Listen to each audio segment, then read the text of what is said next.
Vamos falar das doenças da atualidade. Como que você vai explicar uma ansiedade, uma depressão, uma psicose naquela época? Né? Então você está falando de doenças relacionadas de repente a espíritos que estavam se aproximando, a conexões com elementos, com elementais, com espíritos que estavam te causando prejuízo. Então E tinha até um outro nome, né?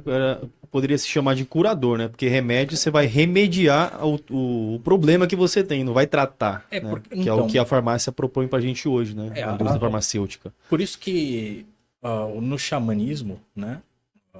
E aí eu vou abranger desde do escandinavo até o xamã lá da Sibéria, até o indígena americano. O objetivo é a cura, é o tratamento da alma, e eu creio que da mente também. Sim. Né? Acho que as coisas se ligam. Se conectam. Na verdade, elas se transam de uma forma que não dá nem para desfazer, que nem o Marcelo falou, quando você vai pegar os símbolos gregos, né, e os seus significados, psicologia é o estudo da alma. A letra psi, aquele tridente, a letra está relacionado à alma. Sim. Né? Então, você está estudando a mente, você está estudando a alma ao mesmo tempo.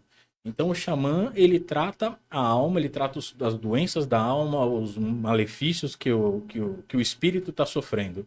Sim. Né? E a bruxa, ela é relacionada a isso o tempo inteiro. Né? Como eu disse, ela só é chamada de bruxa a partir da Idade Média, quando a igreja fala que isso é negativo. Ela começa a ganhar aspectos positivos em torno de 1950, quando a bruxaria deixa de ser criminalizada na Inglaterra, e o Gerald Gardner traz isso, traz a bruxaria de volta como Wicca.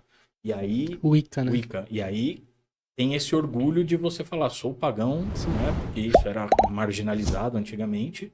Sou pagão, sou praticante de bruxaria. E aí tem essa renovação com orgulho da palavra. Pra você que quer saber um pouco mais sobre bruxaria, o nosso podcast anterior foi com bruxo, né, Will? Foi, Wicca. E eu indico você voltar um vídeo antes pra saber um pouco mais sobre o que o nosso amigo aqui tá falando. Mas a palavra Wicca, ela tem também um significado, né? O Wicca, na verdade, é uma palavra masculina. Né? A primeira grafia de Wicca, ela vem de wise, de sabedoria. E a primeira grafia é W-I-C-A, Wicca, que se relacionava aos praticantes do sexo masculino. E as mulheres eram Witche, W-I-C-E. Né? Depois existe a transformação desse Witche para Witch, que é a palavra em inglês.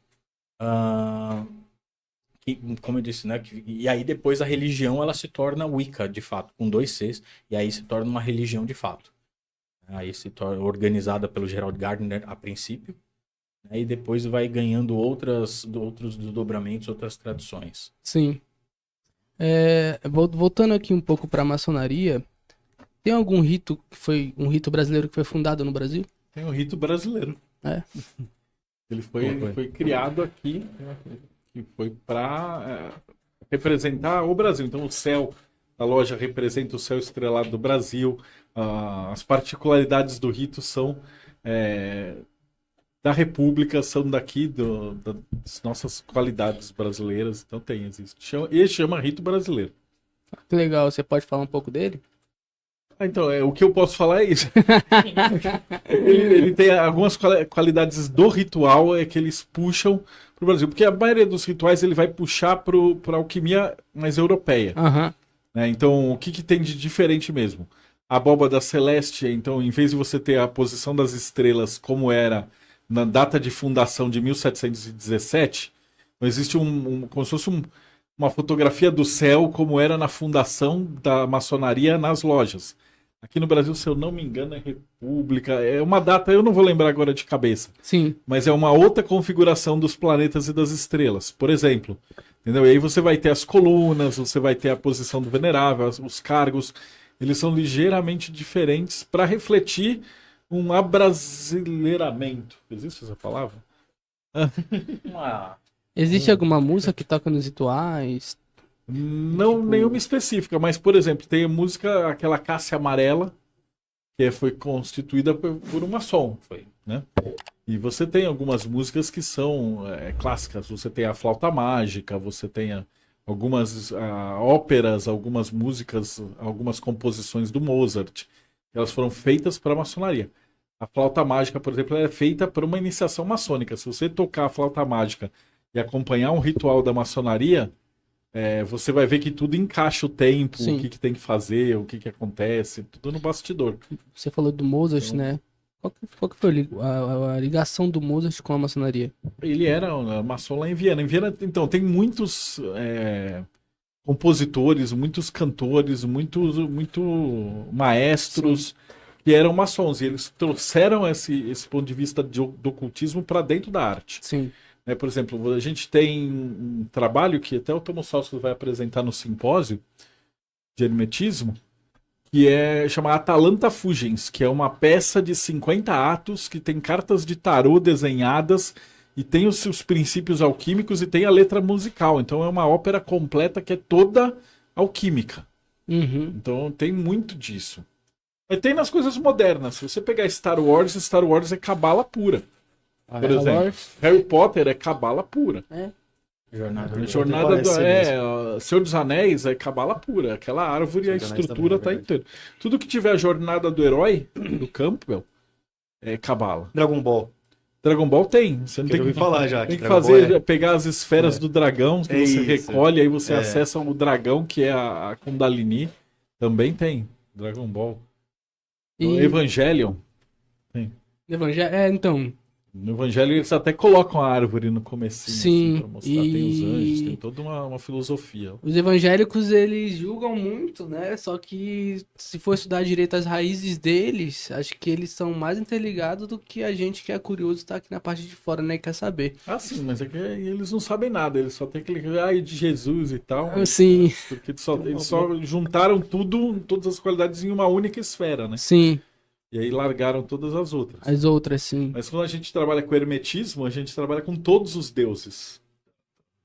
A maçonaria, ela crê em uma religião ou não? Ou ela só aborda todos os Você só precisa acreditar em um ser superior. Ou em uma vida após a morte, ou em alguma coisa. Ela crê, então você pode crê nisso. Você só não pode ser ateu. Tá. Mas você pode ser hinduísta, budista, cristão, muçulmano... telemita, pagão, só a maçonaria aceita qualquer... Exatamente, a maçonaria aceita gente de qualquer religião. Então, se eu sou ateu, se eu fosse ateu, seria muito difícil para eu ser iniciado na maçonaria. Você não seria. Também não tem nada para um ateu fazer lá. Entendi. Porque ele não crê em nada. Ele não crê em nada. A gente está tentando se melhorar como pessoa para uma vida depois. E se você não acredita em nada, você vai fazer o que lá? Tem uma pergunta aqui, muito interessante. Existe algum código para reconhecer os outros maçons e qual? Existe Vocês um monte. pertencem? Eu sei um. Qual aí não dá para responder. Né? Eu sei um. Mas existem o vários. Adesivo atrás do carro. Adesivo atrás do carro. O adesivo você compra em qualquer lugar. Exatamente. Não, tem vários métodos para você saber. Sim. Assim, tem um monte que está na internet e tem um monte que não está. Tem alguns Mas se eu conversar assim, são reais também, né? Tem um monte da internet que é inventado. Então, às vezes, o cara vem falando coisa que ele viu na internet e a gente já sabe que é groselha. Mas, normalmente, um maçom que é um maçom de verdade, em 5 minutos de conversa, ele já sabe se outra pessoa é ou não é. Tem detalhes, tem qualidades, tem coisas que acontecem no ritual que é só você perguntar no meio da conversa. Que aí a pessoa... Aqui, a gente tá... Quanto tempo de podcast já deu? Eu já passei uns 3 ou 4 códigos assim para quem tá em casa... saber que a gente é de verdade. Porque às vezes eu vou no podcast e os caras ficam lá embaixo. Tem uma carteirinha? Não é de verdade. Tem documento? Pode mostrar, sim? Antigamente não tinha, mas chega uma hora que tem tanto maçom. É o SIM, que carteira de identidade maçônica. Então, isso aqui, como é o nome? SIM. Tem um monte. SIM. Essa da Rosa Cruz. Ah, que legal. Mostra ali naquela câmera lá. Não, é nessa aqui. Eu tenho que tampar aqui umas coisas aqui. Eu basicamente, vou tampar os números, mas onde é que eu mostro? Tampa os números. Pra essa câmera. Acho que não pega de longe, né? Da Rosa Cruz, é só não dar zoom. E mais, a Martinista também tem.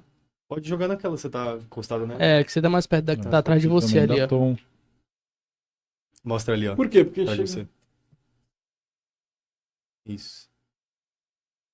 Então, que acontece? Porque não tem mais palavra, toque e tal, né? O que acontece é que eles têm um número.